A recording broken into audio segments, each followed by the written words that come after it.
Hi, today I'm going to unveil the latest project I've been working on, which I hope you'll agree is kind of cool. And if it works, we'll really test the unique manufacturing design freedoms of fused filament 3D printing. The project started when I was daydreaming one cold, wet day, and I thought, wouldn't it be fun to design and make an underwater personal propulsion device, also known as a sea scooter? A few challenging design constraints thrown in to make it interesting and hopefully provide you with a source of inspiration for your next project. The two main design constraints are that the body of the sea scooter must be printable in one go as a single 3D print. Sounds easy, but how on earth can the electronics, battery and drive system be added during the printing process? The second design constraint is that the body must be waterproof and hermetically sealed with no holes for a motor shaft or cable connectors.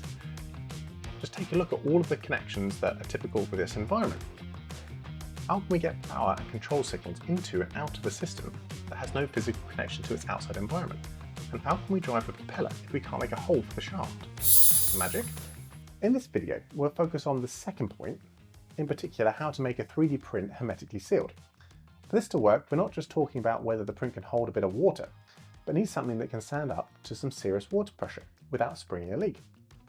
To test this, I'm going to need some kind of pressurized test rig that I can safely simulate different water pressures or depths, using the conversion that 1 bar of water pressure is equivalent to 10 meters of water depth.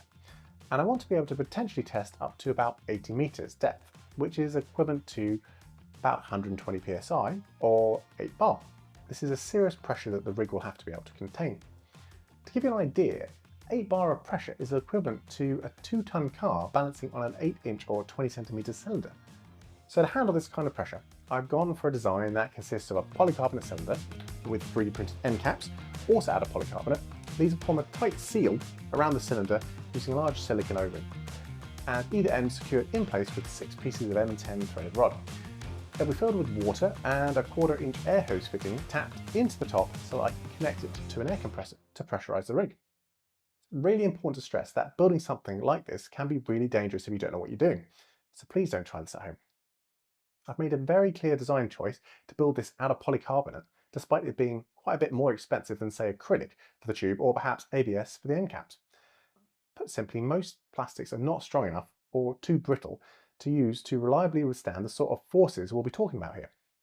To illustrate this, here's a simulation of applying an 8 bar pressure to the internal surface of the end cap. On the left, it's made out of polycarbonate and the right is ABS. The colour indicates the safety factor, i.e. how close the region is of the part to failing. The bigger the safety factor, the better. Green and blue are good, red is bad. Here's the same simulation with the tube, made from polycarbonate on the left and acrylic on the right. Again, red is bad. So to start with, I'm going to do a trial run using a cheap PLA to check that the parts will actually fit together. Okay, let's print out the end caps and put it together to take it for a dry run. Great! So the PLA version printed out fine, albeit with a fair bit of warping on the bed. Let's cut some rods and see if the parts all fit as expected.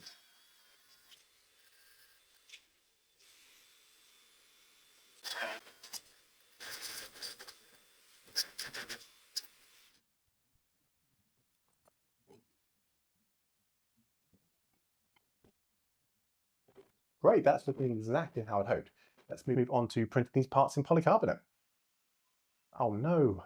So despite doing everything that I could think of to minimize warping, the print was so keen to warp that it actually bent the build plate, which, short of making a stronger build plate and trying again, I don't think polycarbonate is going to work.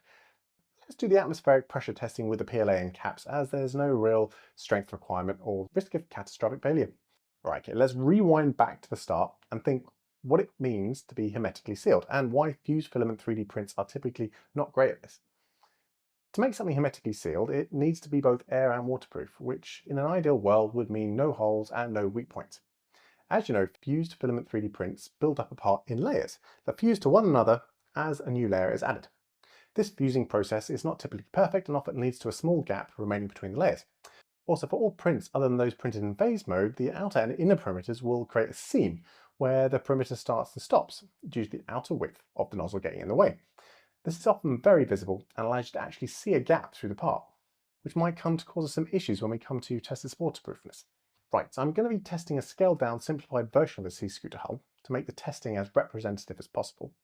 If you do a quick search, you'll find quite a bit of material on ways to waterproof a 3D print. It's not all entirely consistent, but after a bit of thought, I'm going to give the following parameters a go. So firstly, I'm going to raise the print temperature by 20 degrees, make sure I make the shell thickness at least 2 millimeters, print with 100% infill, and at least 2 perimeter layers. Randomize where the seams are placed. Choose infill patterns such as concentric infill that should give a large fill factor and good bonding to the perimeter layers. Choose a material that has been shown to be waterproof previously and is relatively easy to print. I'm going to try ASA, as I've seen it mentioned a couple of times as being good for printing scuba gear, tools and mounts. And it's easy to print with, particularly using a cheap enclosed actively heated chamber printer like I have. I'm really not sure whether a 0.8 or 0.4mm nozzle is going to work best, so I'm going to try both. I'm also going to print out a few variants in PLA as comparison, partly because I'm just curious in what effect some of these print parameters are going to have. Let's print out some test holes.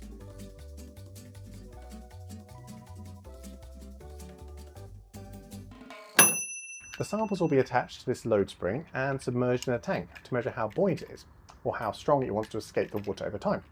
The idea being that either water is going to ingress and compress the air in the cavity, reducing the buoyancy, or water will ingress and air will leave as a stream of bubbles, reducing the buoyancy. As a backup, I'll also weigh the samples before and after to measure if they have taken on any water. We'll start off at atmospheric pressure, submerged about 20 centimeters below the surface, which is equivalent to 0.02 bar water pressure, and gradually raise this pressure to see if something happens. So all the samples are done. Red samples are PLA, printed using a 0.8mm nozzle. The green sample is also PLA, printed using the 0.4mm nozzle. Blue samples are ASA, printed using the 0.8mm nozzle, with white samples printed in ASA using the 0.4mm nozzle. First up, the PLA samples.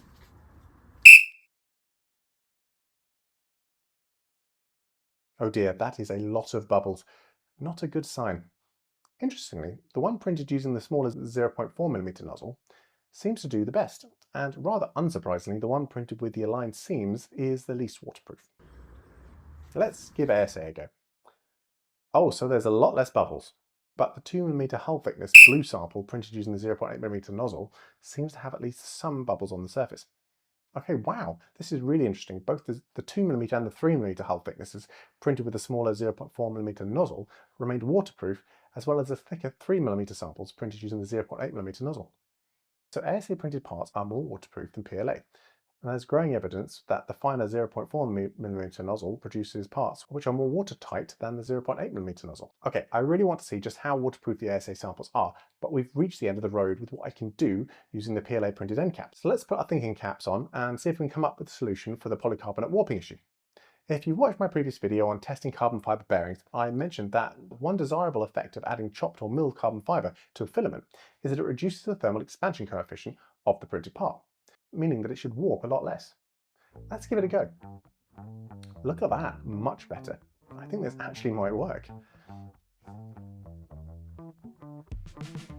Based on the amount of water that was leaking from the PLA end caps, I thought it might be prudent to try to reduce this to the new end caps, so I thought that coating the end cap surface in epoxy might be a good idea.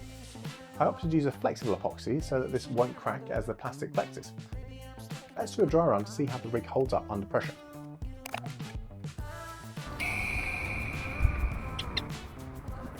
While polycarbonate carbon fibre is strong, it's actually got a slightly lower tensile strength compared with polycarbonate, as well as being more brittle.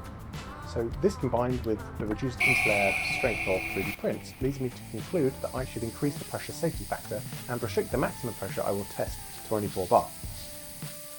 Great, this seems to be working. Let's move on to prepping some samples. So we've tried PLA and ASA filaments, which is what I think are the best print settings to try.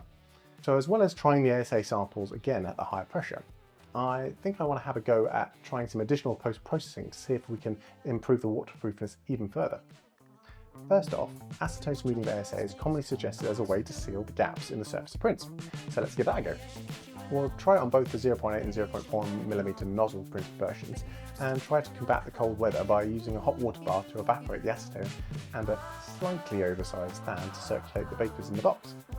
I think the blue sample got about 40 minutes and the white sample about an hour in the chamber, with the blue sample also having pure acetone applied directly to the surface of the print as the smoothing process on the 0.8mm nozzle layer lines were taking too long to smooth out, and I wanted to give it the best possible chance for success. So here they are. Next, we'll also try the same trick that I used on the end caps and coat the sample in a flexible epoxy to see if that will do the trick. So at 2 atmospheres, I think it's worth testing both ASA nozzle sizes at both 2 and 3mm shell thicknesses to see how they hold up. Oh dear, it looks like they might have taken on a lot of water.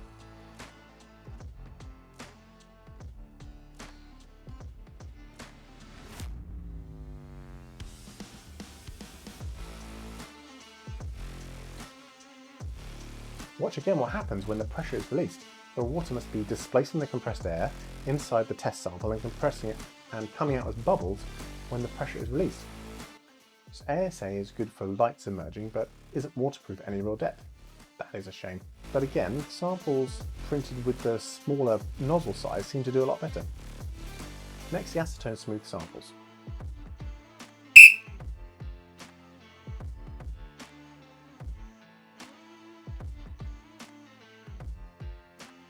A lot less bubbles, but still bubbles. And lastly, the epoxy coated one. I should say this uses a 3mm shell thickness. No bubbles and no change in buoyancy or mass. Success! Let's raise the stakes and crank the pressure up to 4 bar. Again, no bubbles and no change in buoyancy or mass. So it's waterproof at 4 bar or 40 meter depth. Fantastic. So I think we have a winner. So we have a process to properly waterproof the sea scooter. Next time, we'll tackle how we might drive the propeller without a shaft or a hole in the hull and decide what propeller geometry will work best. So don't forget to subscribe if you like to follow along as the build progresses. I'd really welcome a comment below if you have any experience or thoughts about what propeller design might work best, as this really isn't my area of expertise. Thanks for watching and bye for now.